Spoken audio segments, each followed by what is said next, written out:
주인을 찾아 나선 황소의 지름길. 옛날 옛적 함경북도 명천군 칠보산의 황진포 마을에 정상인이라는 사람이 살았습니다. 황진포는 동해가 한눈에 내려다 보이는 곳이었지요. 해안을 따라 수백 미터 높이의 절벽 위에 바위 기둥들이 병풍처럼 서 있었습니다. 그리고 해안가에는 고기잡이로 생계를 꾸려가는 어부들이 옹기종기 모여 살고 있었습니다. 하지만 언덕 쪽에 터를 잡고 사는 사람들은 대부분이 농부들이었어요. 정상인이란 사람도 이곳에서 농사를 지으며 살고 있었지요. 정상인은 매우 부지런해서 아침부터 저녁까지 쉬지 않고 일을 했습니다. 아들과 며느리가 있었지만 자기가 할 일을 미룬 적은 단 한 번도 없었습니다. 정상인은 특히 농사일을 도와주는 황소를 애지중지 아꼈습니다. 그래서 직접 여물을 쏘어 아침 저녁으로 먹였으며 틈만 나면 산으로 데려가 싱싱한 풀을 뜯어먹게 하였지요. 한방눈이 내리고 추위가 닥치기 시작한 어느 겨울날이었습니다. 정상인은 외양간 앞에서 황소에게 먹이를 주고 있었습니다. 이때 누군가 어슬렁어슬렁 다가왔습니다. 옆집에 사는 최복남이라는 친구였지요. 최복남은 외양간 여물통을 들여다보더니 깜짝 놀라 소리쳤어요. 아니, 자네 지금 제정신인가? 사람도 먹기 힘든 귀한 콩을 삶아 황소에게 먹이다니 말이야. 최복남은 어처구니 없다는 듯 정상인을 쳐다보았지요. 그러나 정상인은 아무런 대꾸도 없이 콩 섞인 여물을 맛있게 먹고 있는 황소를 흐뭇하게 바라보고 있었습니다. 어허, 정신 차리게 이 친구야. 이 황소가 자네 자식이라도 되는가? 그제서야 정상인이 입을 열었습니다. 자식이나 다름없지. 내가 우리 누렁이를 금이야 오기야 아끼고 사랑하는 것은 자네도 잘 알지 않는가. 나는 누렁이만 보면 마음 든든하다네.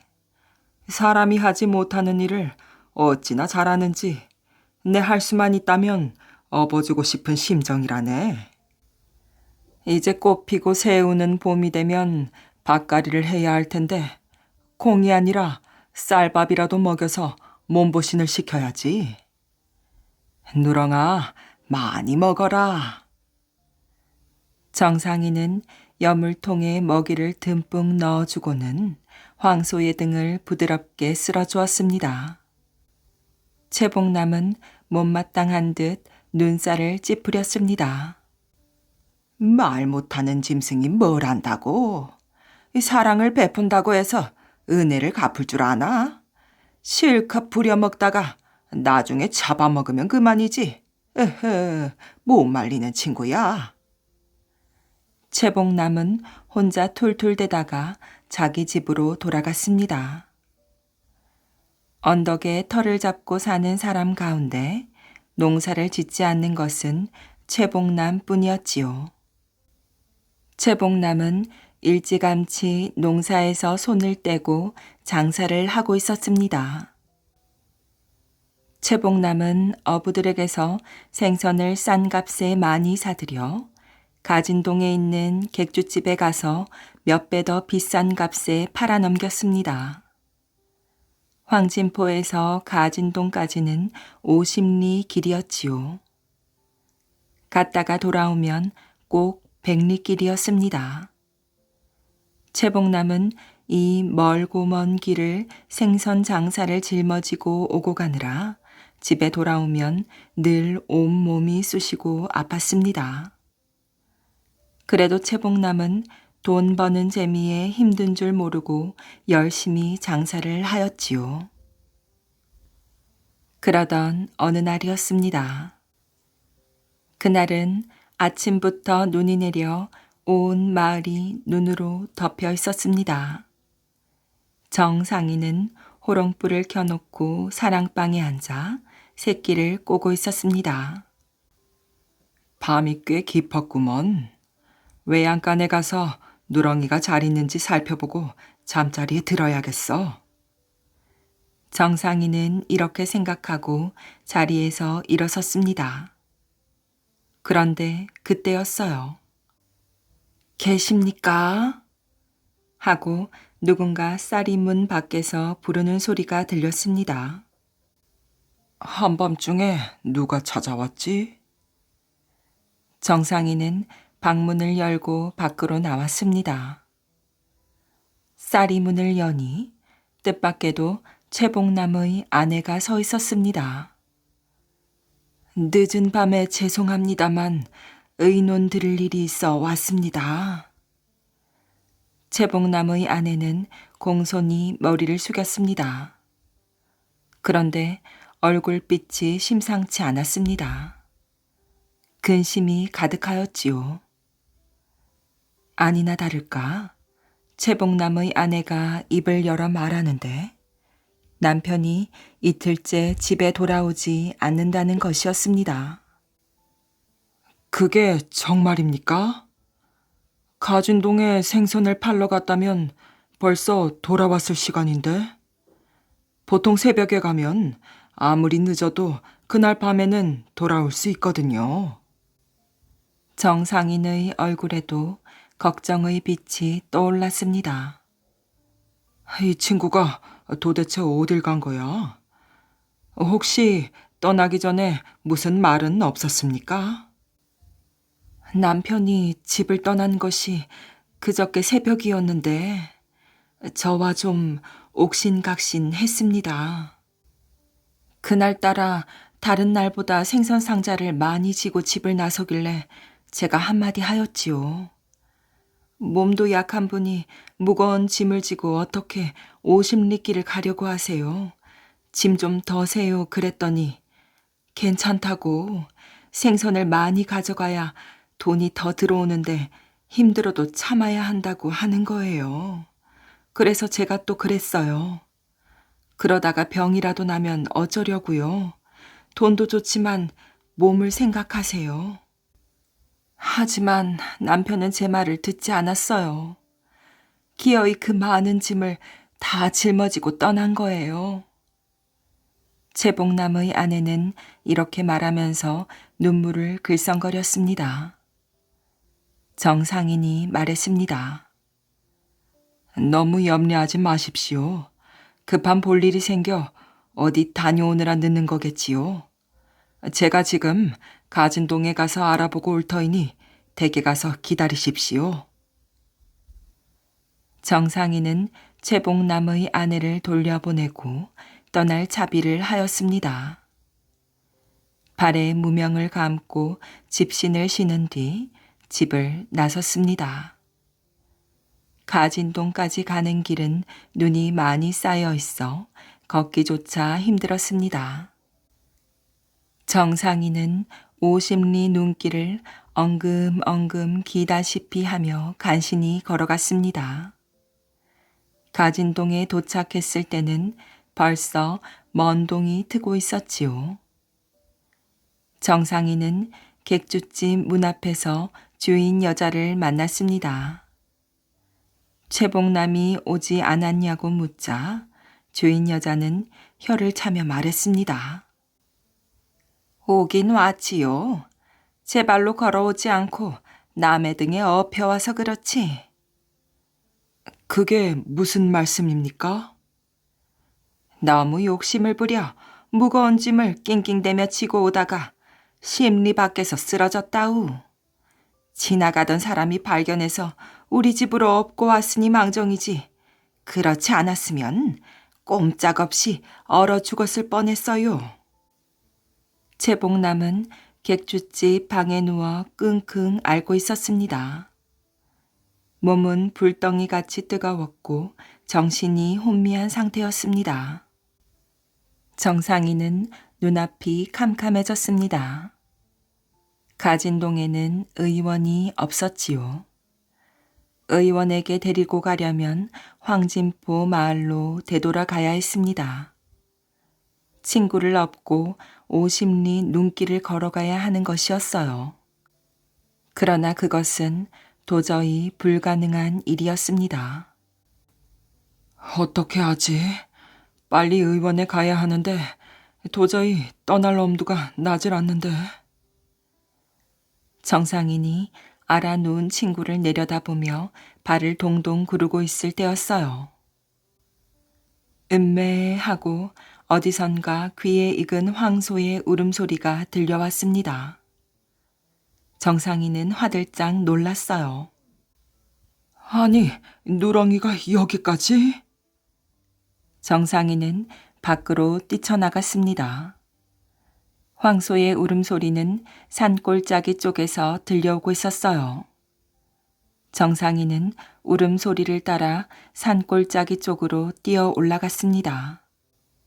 저먼치에서 방울 소리를 울리며 황소 한 마리가 걸어 내려오고 있었습니다. 바로 정상인네 집 황소 누렁이였습니다. 누렁아! 정상인은 큰 소리로 이름을 부르며 누렁이를 끌어안았어요.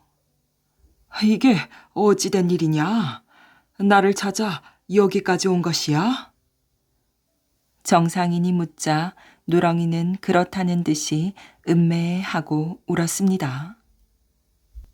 한편 정상인의 집에서는 한바탕 소동이 일어났어요. 누렁이가 고삐를 끊고 온데간데 없이 사라졌기 때문이었습니다. 뒤늦게 이 사실을 난 집안 식구들이 온 동네를 샅샅이 뒤졌지만 누렁이는 그림자도 찾을 수 없었습니다. 잠들기 전에 반드시 외양간을 찾던 주인이 나타나지 않자 밤새 기다리던 누렁이가 새벽에 주인을 찾아 떠났다는 것을 아는 사람은 아무도 없었습니다. 정상인은 누렁이가 와서 여간 다행스러운 것이 아니었습니다. 채봉남을 누렁이 등에 태워 황진포 마을로 돌아갈 수 있게 되었기 때문이었지요. 정상인은 자기 밥을 덜어 누렁이에게 먹였습니다. 그리고는 채봉남을 업고 나와 누렁이 등에 앉혔습니다. 그러자 갑자기 누렁이가 콧김을 뿜으며 온몸을 뒤흔들었어요. 채봉남을 태워 화가 난 모양이었지요. 정상인은 누렁이의 마음을 읽고는 누렁이의 귀에 속삭였어요. 누렁아, 네 마음 다 안다. 너를 싫어하는 사람은 너도 싫을 것이야. 하지만 이 사람은 나의 둘도 없는 친구란다. 그리고 지금 몹시 아프단다. 그러니 나를 생각해서라도 화를 풀고 어서 우리 마을로 데려가자꾸나. 그러자 누렁이는 그 말을 알아듣기라도 한 듯 고분고분해졌습니다. 정상인이 말했습니다. 누렁아, 이제 가자. 네가 앞장서거라. 이 말이 떨어지기 무섭게 누렁이가 출발하였어요. 채봉남을 태웠는데도 가벼운 걸음걸이였습니다. 그런데 누렁이는 사람들이 다니는 길로 가지 않고 엉뚱한 길로 들어섰습니다. 눈 위에 소발자국이 찍혀 있는 것으로 보아 왔던 길로 되돌아가는 것 같았습니다. 정상인은 황소의 뒤를 따라 그 길을 걸으며 감탄하였지요. 수탉바위, 낙선대, 용상암 등 칠보산에서 가장 경치가 아름다운 계곡을 따라 길이 나 있었기 때문입니다. 그런데 더욱 놀라운 것은 얼마 걷지 않았는데도 어느새 황진포 마을에 도착할 수 있었다는 것이었습니다. 세상에 이렇게 가깝다니. 고개 하나를 넘었을 뿐인데 우리 누렁이가 지름길을 찾아냈구나. 정상이는 최복남을 의원에 데려다주고 집에 돌아와서도 계속 생각에 잠겼습니다. 믿어지지 않아. 지름길로 가면 가진동에서 황진포까지 20리도 채 되지 않겠어. 누렁이 발자국을 따라 새로 길을 닦는 게 어떨까? 정상이는 며느리를 불러 말했습니다. 내일부터 날마다 점심 도시락을 싸다오. 예, 아버님. 다음 날부터 정상이는 도시락과 삽, 곡괭이를 들고 아침 일찍 집을 나서서 밤이 이슥해져서야 돌아왔습니다. 그리고 어디에 가서 무엇을 하는지는 아무에게도 말하지 않았지요. 며느리는 시아버지가 무슨 일을 하는지 궁금했습니다. 그래서 하루는 시아버지 몰래 뒤를 따라가 보았어요. 며느리가 먼 발치에서 보니 시아버지는 어떤 고개로 가서는 삽과 곡괭이로 길을 닦고 있었습니다. 집에 돌아온 며느리는 동네방네 소문을 내었어요. 우리 시아버님이 지름길을 닦고 계세요. 그러자 마을 사람들도 소매를 걷어붙이고 나섰습니다. 정상인을 도와 황진포에서 가진동으로 넘어가는 지름길을 닦기 시작한 것입니다. 이 소문은 고개 너머에 있는 가진동 마을에까지 퍼져서 가진동 마을 사람들도 길을 닦는 일을 도왔습니다. 그리하여 마침내 1881년 3월에 황진포에서 가진동까지의 지름길이 완성될 수 있었습니다. 이 지름길이 바로 세길령이랍니다. 세길령이 만들어진 날, 황진포와 가진동 두 마을 사람들은 모두 모여 고갯마루에서 잔치를 벌였습니다. 그 자리에 최복남이 나타나 이렇게 말하였지요. 정상이는 참으로 훌륭한 사람이요. 황소를 자식처럼 돌보더니 결국엔 황소의 도움을 받아 나를 살려내고 두 마을에 지름길까지 닿게 되었으니 말이요. 그에 비하면 나는 돈에만 눈이 어두운 욕심쟁이였소. 하지만 나도 이제는 좋은 일을 하고 싶소. 그동안 생선 장사를 해서 번 돈을 모두 내놓을 터이니 이 돈으로 정상인의 공덕을 기리는 비석을 만들어 고갯마루에 세웁시다. 그리하여 마을 사람들은 세길령 고갯마루에 비석을 세웠습니다. 그리고 비석에는 다음과 같은 구절이 새겨졌습니다. 나무가 우거진 위험한 절벽에 예로부터 지름길 없더니 이제는 오가는 지름길 있어 사람, 말, 소 편히 넘나들게 되었네. 우리 정상인 수고를 영원토록 잊을 수 없어라. 부인이 떼어버린 옷고름을 다시 단 남편. 순천 나간 출신이라고 전해지는 김자점은 영의정에까지 올라 순천 지역 출신 가운데 역대 가장 높은 벼슬을 한 사람이라고 볼 수 있답니다. 김자점이 과거에 급제한 후 혼인을 하고 처가에 갔답니다. 김자점의 처가는 높은 벼슬아치는 아니었지만 나름대로 지역에서는 세도가 있는 집안이었지요. 그래서 비록 과거에 급제한 사위라 하나 김자점의 인물을 보기 위해 관상쟁이를 친척으로 가장하여 배석을 시켰습니다. 장인이 물었지요. 자네의 꿈이 무엇인가? 예, 제 꿈은 영의정이 되는 것입니다. 장인이 크게 놀랐지만 이내 껄껄 웃었어요.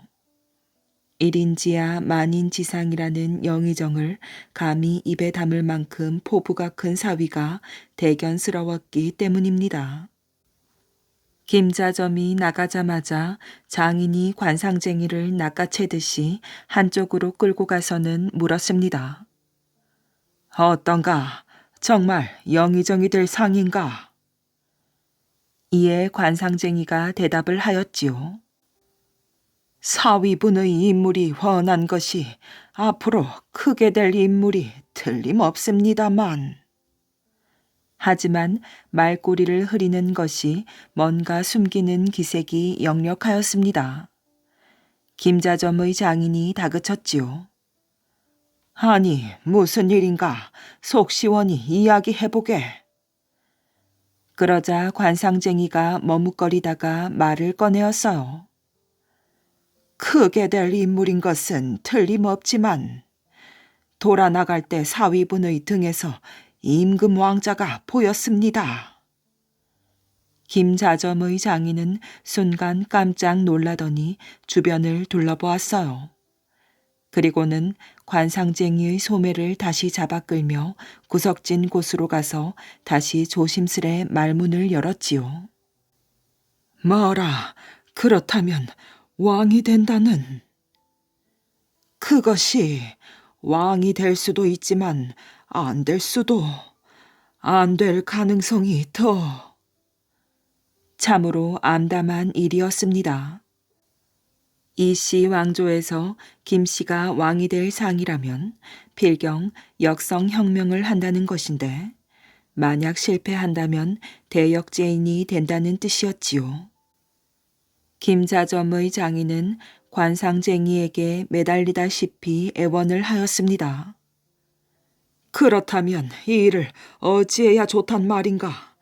해법을 주게, 해법을. 그러자 관상쟁이는 무슨 수를 써서라도 다시는 사위가 처가에 발을 딛지 못하게 하라고 일렀습니다. 심지어 서찰을 주고받더라도 보고 난 후에는 반드시 불태워 없애라고 신신당부하였지요. 관상쟁이의 예언대로 김자점은 청나라의 앞잡이 노릇을 하면서 좌의정을 거쳐 영의정에 오르는 등 승승장구하다가 북벌을 꾀하는 효종이 등극한 직후 영모를 꾀하다 발각되어 광양으로 유배되었습니다. 당시에 영모에 연루되면 처가집까지 무사할 수 없었는데 김자점의 처가는 연락을 끊고 사는 바람에 화를 면했다고 한답니다. 한편 광양에 유배되는 도중에 김자점은 자신을 호송하던 포졸들에게 부탁을 하였지요. 내 고향이 예서 멀지 않은 나간 땅이네. 가는 길에 고향집에 들러 안 사람 얼굴이라도 보고 옷가지라도 챙길 수 있도록 해주게. 비록 귀양을 가기는 하지만 한때 세상을 호령하였던 세도가인지라 언제 어떻게 될지도 모르는 일. 그래서 포졸들은 김자점을 나간 고향집까지 데려다 주었습니다. 나간 집에 들러 부인과 눈물의 상봉을 한 후 옷가지를 챙기는데 부인이 김자점의 옷고름을 떼는 것이었어요. 아니, 부인, 이게 무슨 해괴한 짓이오. 김자점이 호통을 치자 부인이 이야기하였습니다. 대감께서는 옷고름 때문에 어려운 일을 당할 것입니다. 그러니 옷고름을 떼고 가시는 것이 좋을 것입니다. 하지만 김자점은 일국의 영상을 지낸 사람이 어찌 채통도 없이 옷고름도 없는 옷을 입고 나간단 말이오. 하면서 기어이 옷고름을 달아달라고 하였지요. 부인이 하는 수 없이 옷고름을 다시 달아주었어요. 그러더니 갑자기 눈물을 주르륵 흘리며 대감께서는 옷고름 때문에 반드시 크게 후회할 것입니다. 하였습니다. 옷을 갈아입자마자 김자점은 호송하는 포졸들을 피해 뒷문으로 달아났습니다. 그리고는 어려서부터 알고 지내던 나간 객사에 들러 주인에게 숨겨달라 일렀지요. 김자점을 익히 알고 있던 주인이 주변을 둘러보더니 김자점을 안으로 안내하였어요. 뒤늦게야 김자점이 도망간 사실을 알게 된 포졸들은 멀리 못 갔을 것이라 짐작하고 관아에 알려 빠져나가지 못하게 길목을 차단하는 한편 성 안팎을 수색하였지요.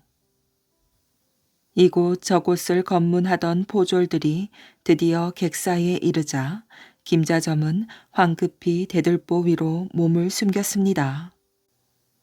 이보 주인장, 혹 김자점 대감을 보지 못했소?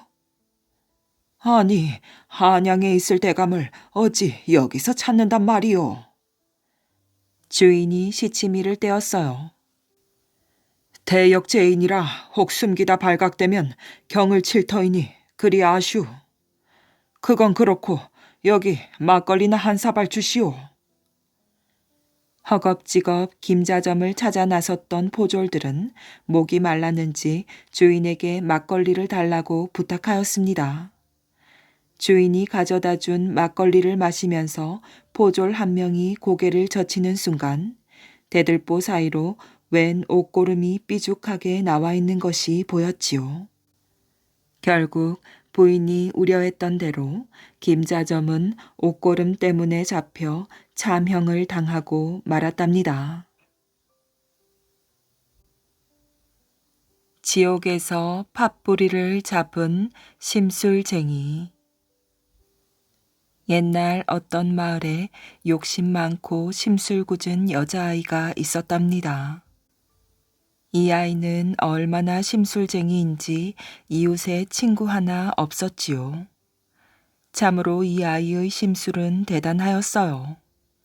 마을 우물에다 똥을 집어넣는가 하면 새싹이 돋아나는 나무의 밭을 발로 짓뭉개 놓기도 하고 감나무의 감들을 장대로 짓이겨 놓기도 하고 재미있게 노는 아이들에게 물을 뿌리는 둥 이루 말할 수 없이 심술궂고 나쁜 짓만 골라서 하였답니다.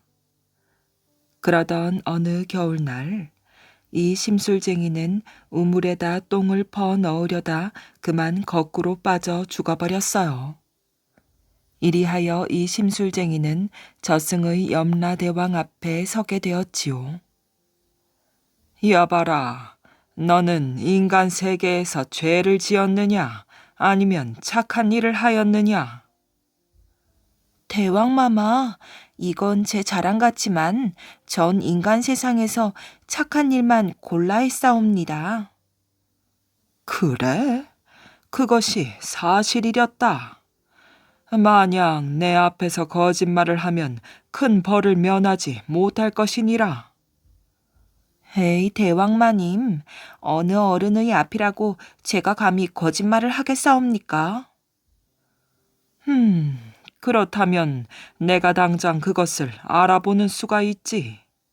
여봐라, 거울을 가져와 이 아이를 비춰보아라. 그러자 저승의 관리들이 큰 거울을 가져와서 심술쟁이 앞에 놓았답니다. 그러자 이게 웬일입니까? 참으로 이상한 거울이었어요. 그 거울에는 심술쟁이가 인간 세계에서 저지른 온갖 죄가 빠짐없이 다 비쳤답니다. 우물에다 똥을 넣던 일이며 남의 밭을 짓뭉개고 남의 감을 짓이기던 일이며 아이들에게 물을 뿌리던 일들이 손에 잡힐 듯이 그대로 환하게 나타났어요. 이것을 바라보던 염라대왕은 홍당무처럼 얼굴이 빨개지며 역정을 내었지요. 이 못된 것, 이렇게도 많은 죄를 지어놓고도 감히 내게 거짓말을 하다니. 여봐라, 이 아이를 당장 지옥에다 떨어뜨리거라. 이리하여 심술쟁이는 도리 없이 지옥에 떨어지고 말았답니다. 심술쟁이는 그때야 인간 세계에서 지은 죄와 염라대왕을 속인 죄를 뉘우쳤지만 이미 때는 늦었지요. 이제 아무리 후회하여도 소용없는 노릇이었어요. 지옥에 떨어진 심술쟁이는 도리 없이 인간 세계에서 저지른 죄만큼 벌을 받아야 하였지요.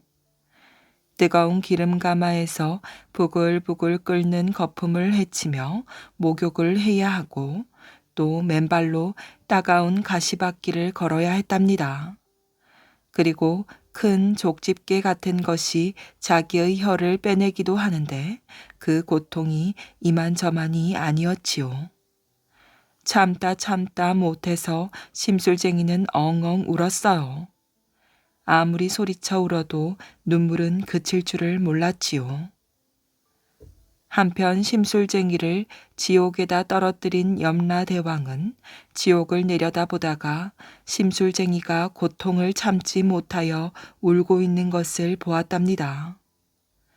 염라대왕은 심술쟁이가 울고 있는 것이 하도 딱해서 딱 한 번만 더 착하게 될 수 있는 기회를 주어야겠다고 생각하였어요. 그래서 염라대왕은 큰 소리로 외쳤답니다. 이봐라, 이제 너의 잘못을 뉘우쳤느냐? 예, 대왕마마, 제발 한 번만 용서해 주시옵소서. 네가 정말 뉘우쳤다면 내가 딱 한 번 기회를 줄 터이니 부디 그 기회를 놓치지 말고 착하게 되어라. 대왕마마, 고맙사옵니다. 대왕마마의 분부 잊지 않겠습니다. 이리하여 염라대왕은 선녀 하나를 지옥으로 내려보내어 심술쟁이를 데리고 오게 하였어요.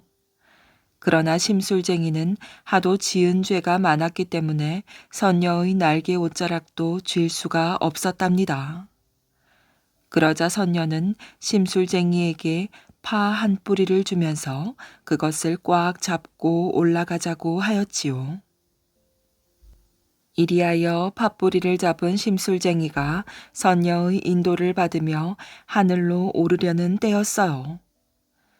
이때 지옥에 있던 많은 죄인들이 이 심술쟁이에게 주렁주렁 매달렸지요. 하늘로 날아오르는 팥뿌리에 매달린 많은 사람들.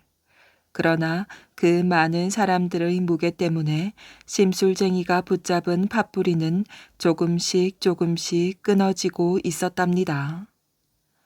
일이 이렇게 되자 심술쟁이는 겁이 났어요.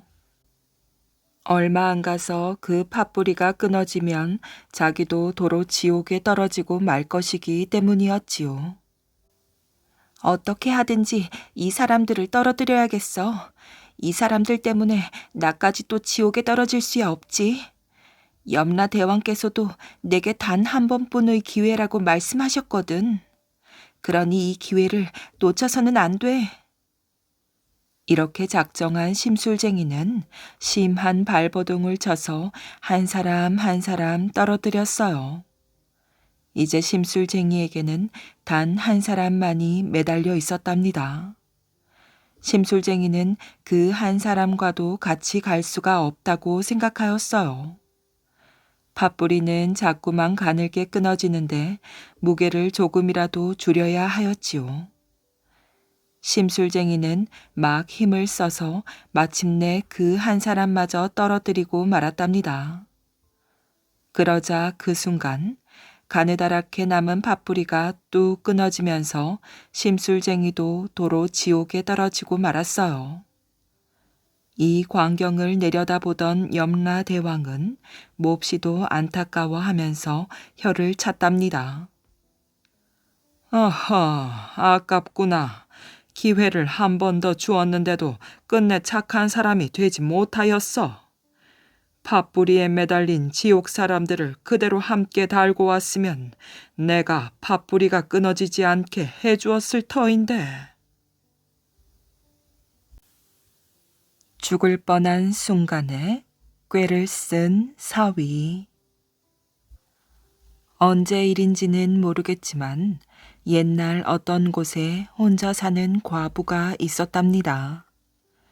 이전에는 종을 여러 명이나 두고 잘 살았지요. 그러나 남편이 죽자 재산을 관리하기도 어렵고 그때까지 일을 잘하던 종들도 하나둘 도망을 가서 그만 가난하게 살게 되었어요. 과부는 자식이라고는 무남동녀 외딸뿐이라서 대를 사위를 삼아 같이 살았답니다.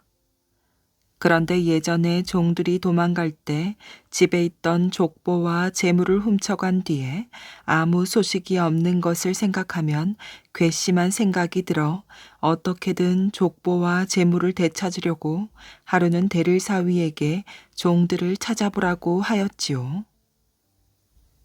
당시 이처럼 도망간 종을 찾는 것을 종추리라고 하였답니다.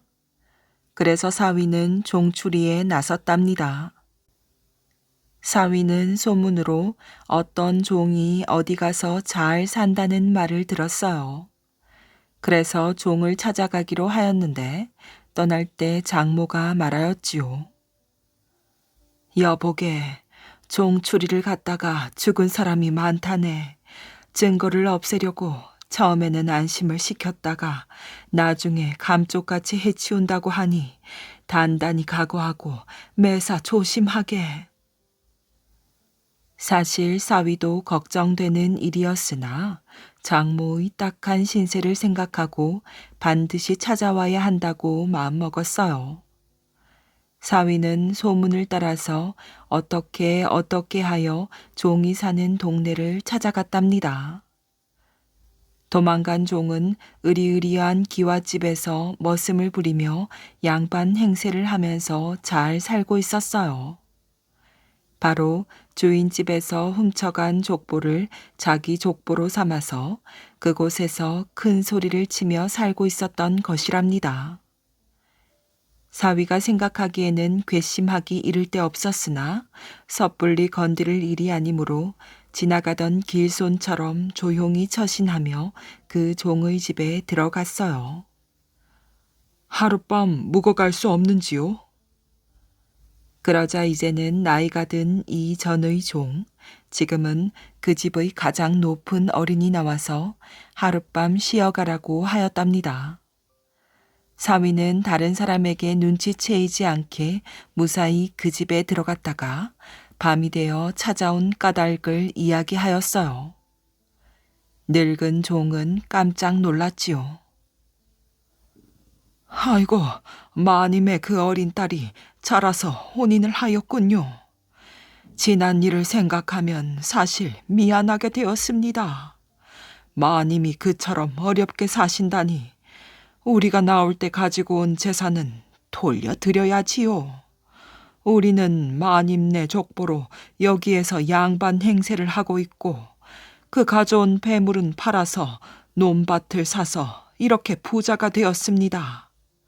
그러니 다 마님네 덕분이지요. 언젠가는 재산을 돌려드리려고 하였는데 이제 이렇게 훌륭한 사위님이 오셨으니 잘 되었습니다. 먼 길을 오시느라고 고단하실 것이니 푹 쉬셨다가 내일 아침 일찍 저희가 드리는 돈을 가지고 가시지요. 이렇게 은근하게 말하였어요. 사위는 그 말을 들으니 한편으로는 반갑고 한편으로는 마음이 불안하였어요. 장모가 말한 대로 처음에는 잘 나가는 것이니까요. 그러나 늙은 종을 자세히 보니 진정으로 말하는 것 같았답니다. 하지만 늙은 종의 아들과 딸은 대단히 불만이 많은 것 같았어요. 사위는 권하는 술도 들지 않고 방에 들어가서 오는 잠을 쫓으면서 날이 새기를 기다렸답니다. 영감이 하는 말을 믿어야 할까? 잘못하면 여기서 죽는 것이나 아닐까? 이럴 줄 알았으면 친구들 중에서 힘센 사람 며칠 불러서 같이 올 것을. 이런 생각 저런 생각을 하고 있는데 문이 벌컥 열리면서 장정 서너 명이 방에 뛰어들었습니다. 뭐라고 말할 시간도 없이 장정들에게 붙들려서 사위는 집 뒤에 있는 으슥한 헛간의 대들보에 매달리게 되었어요. 여보시오, 당신들이 누군데 이렇게 사람을 매단단 말이오? 우리를 보면 몰라. 우리는 이 집의 아들이며 사위다. 네가 와서 우리 집의 내력이 세상에 드러나게 되었으니 너를 그냥 둘 수는 없다. 우리가 무사하게 살아가려면 너를 없앨 수밖에. 그러니 미안하지만 죽어줘야겠다. 여보시오, 이댁 영감이 한 말과 다르지 않소. 그야 아버지는 돈을 주어서 너를 살려 돌려보내자고 하시지만 이미 우리의 비밀은 드러난 것. 네가 비밀을 지킬 줄 어떻게 알며 다시 찾아오면 어찌한단 말이냐. 그래서 우리는 너를 죽여 비밀을 지키기로 했다.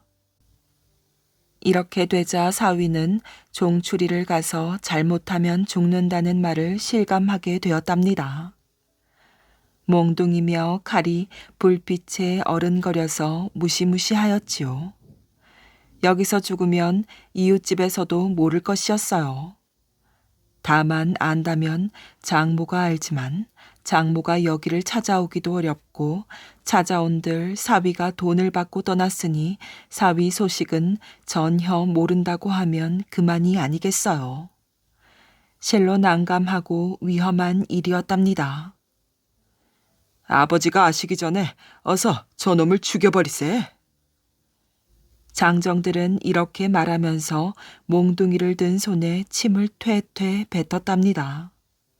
이제 힘을 주어서 때릴 작정이었어요. 이 지경에 이른 사위는 한숨을 쉬면서 중얼거렸지요.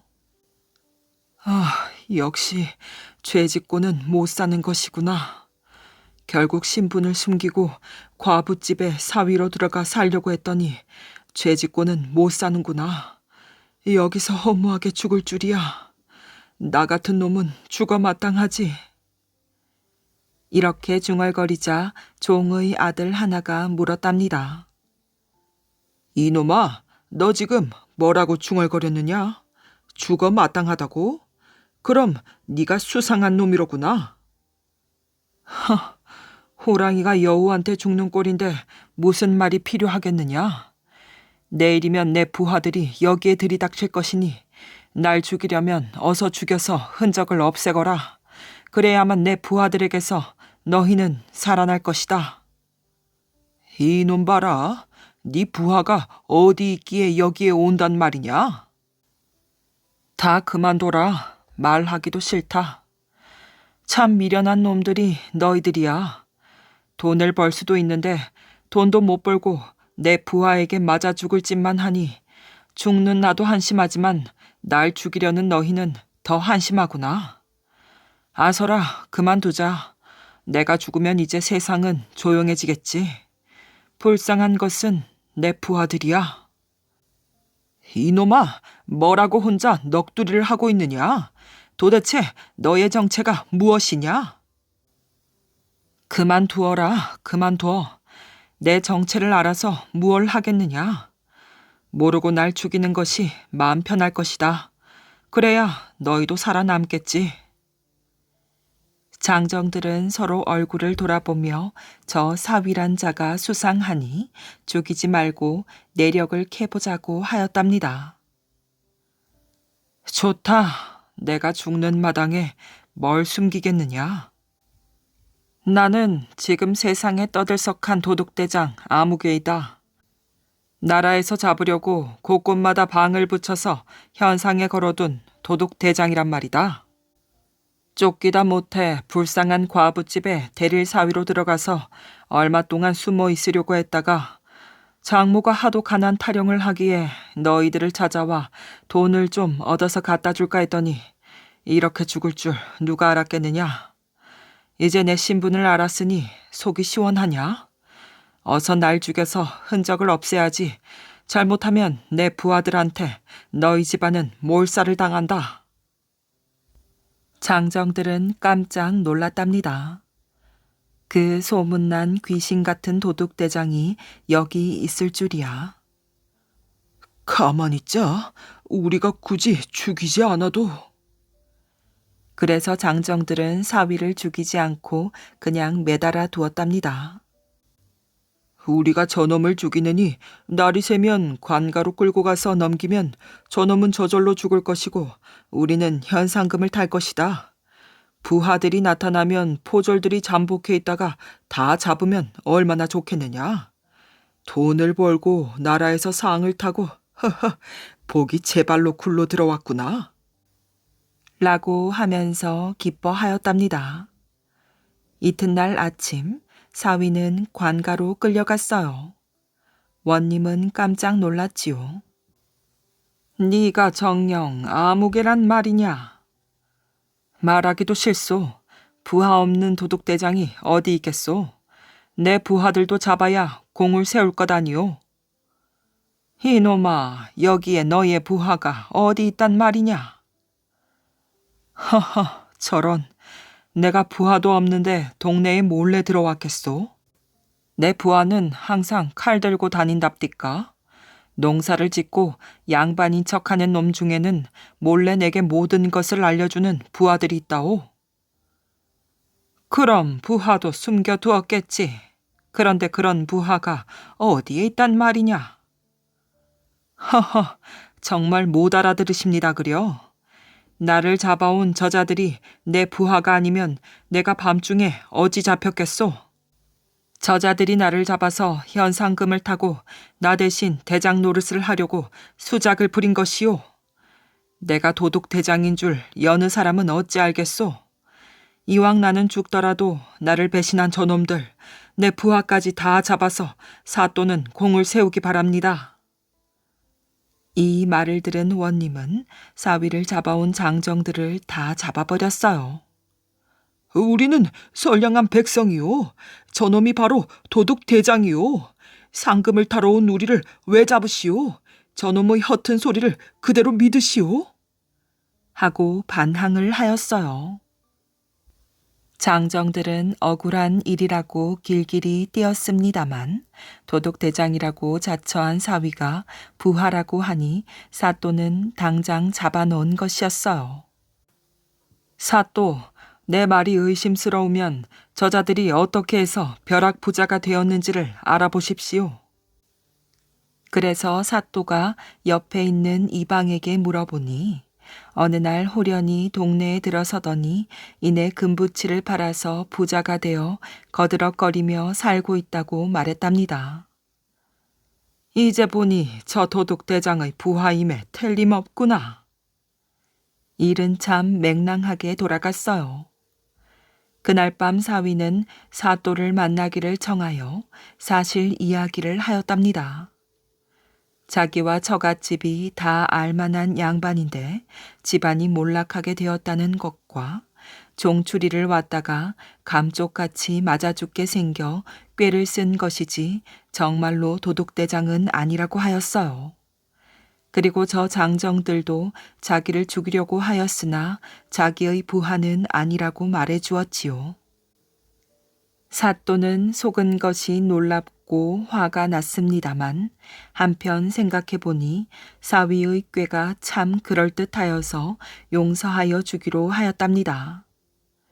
사위의 말이 참말인지 알아보려고 서울의 과부집에 사람이 다녀온 것은 물론이랍니다. 그래서 사위는 무사하게 풀려나 종에게서 재산과 족보를 다시 찾아가지고 집으로 돌아왔어요. 종추리를 온 사위를 죽이려던 장정들은 매를 흠씬 맞고 절뚝거리며 집에 와서 족보와 재산을 사위에게 내줄 수밖에 없었답니다. 사람이란 죽을 자리에서도 꾀를 쓰면 살 수 있다는 것이 실감나는 이야기랍니다. 책을 빌려준다는 것. 조선시대에는 책을 좋아하는 사람들 사이에서 책을 빌려달라는 사람도 바보, 책을 빌려주는 사람도 바보, 책을 돌려주는 사람도 바보다라는 말이 있었답니다. 이를 세 가지 바보라고 해서 삼치라고 하는데 어째서 이런 말이 생겨났을까요? 옛날에 중국에서는 책을 빌릴 때나 책을 보고 돌려줄 때 술을 사가는 풍습이 있었답니다. 이를 한자로 차서일치, 환서일치라고 하지요. 책을 빌릴 때 술 한 병, 책을 돌려줄 때 술 한 병이라는 뜻이랍니다. 그런데 술단지 치자가 어리석을 치자와 발음이 같아 책을 빌려달라는 사람도 바보, 책을 돌려주는 사람도 바보로 뜻이 완전히 바뀌고 말았어요. 옛날에는 책이 매우 귀했기 때문에 남에게 책을 빌려보는 경우가 많았답니다. 그런데 책을 빌린 사람들 중에는 기한 내에 책을 돌려주지 않는 사람들이 적지 않았나 봐요. 홍길동 전의 작가 허균은 이름난 학자 정구에게 책을 빌려주었는데 오랜 세월이 지나도록 책을 돌려받지 못하였지요. 그래서 허균은 그에게 이런 편지를 보내었어요. 옛날 사람들은 책을 빌려주면 돌아오는 것이 늘 더디다고 했다면서요. 그래봐야 1, 2년인데 그대는 10년이 다 되어 가도록 책을 돌려주시지 않는군요. 이번에는 꼭 돌려주시면 고맙겠습니다. 문학가 육당 최남선은 책을 빌리면 돌려주지 않기로 유명하였어요. 그는 장서가로 명성이 높았는데 평생 18만 권의 책을 모았다고 한답니다. 옛날에 책을 빌리면 돌려주지 않는 사람들이 많다 보니 남에게 절대 책을 빌려주지 않는 사람도 있었지요. 그 가운데 유명한 장서가가 중국의 우참정이라는 사람이었어요. 그는 자기 집 연못 가운데에 다락집을 만들고 거기에 몇만 권의 책을 보관하였지요. 그리고 연못에 외나무 다리를 놓아 혼자서 그 다락집을 드나들었다고 한답니다. 밤에는 외나무 다리를 거두어 다른 사람들이 들어가지 못하게 하였어요. 하지만 그것으로도 모자라 문에다가 다락집에는 나그네가 묵을 수 없고 책은 남들에게 빌려주지 않습니다라고 써붙였어요. 조선시대의 송준길이라는 선비는 남들에게 책을 빌려주되 상대방이 읽지 않으면 불같이 화를 내었답니다. 반드시 책을 읽어오라고 다시 빌려주었지요. 그는 책을 돌려받을 때 책장이 부풀어 있지 않으면 책을 읽지 않은 것으로 봤답니다. 그래서 어떤 사람은 읽지 않았다고 혼날까봐 일부러 책을 더럽게 만들어 돌려주었다고 한답니다. 이 덕문은 사소절이라는 책에서 다른 사람이 책을 빌려달라고 하면 인색하게 굴지 말고 얼른 빌려주어야 한다고 하였어요. 책을 빌려주어 다른 사람을 돕는 것은 남에게 재물을 주어 가난과 굶주림을 면하게 해주는 것과 같다면서요. 그리고 빌린 책은 반드시 기한 내에 돌려주어야 하고 다 읽은 뒤 먼지를 털어 정성스레 보자기에 싸서 돌려주어야 한다고 하였어요. 이 덕문은 책을 빌릴 때 이처럼 신용과 예의를 잘 지킨 덕분에 남들에게 책을 수만 권이나 빌려볼 수 있었답니다. 죽는 약을 들인 손자. 어떤 할머니가 매일같이 죽는 타령만 하더랍니다. 아이고, 늙으면 죽어야지. 입맛이 있나, 기력이 있나. 그저 밥만 축내고 있으니 어디다 써? 나는 어찌 이렇게 안 죽는지 몰라. 우리 친구들은 다 죽었는데 저승차사도 나를 모르나 원. 아이고, 하루하루 사는 것도 지겨워라. 얘들아, 어디 빨리 죽는 약 없다던? 나 좀 먹고 빨리 갈란다. 너희들 속 썩이지 않고. 어서 죽는 약 좀 사오라니까. 하루는 손자가 물었답니다. 할머니, 정말로 빨리 돌아가시고 싶으세요? 죽고 싶으니까 이런 말을 하지 괜히 하겠냐? 어서 죽는 약이나 지어온 할미한테 효도하려면 말이다. 그러고 난 다음 날 손자가 어디서 알약을 하나 가지고 와서 할머니에게 드렸답니다. 할머니, 이거 잡수세요. 저도 모처럼 효도할래요. 이것이 뭔데? 이것이 죽는 약이래요. 이것 먹으면 당장 아프지도 않고 죽는데요. 이것을 구하느라고 어찌나 힘이 들었던지.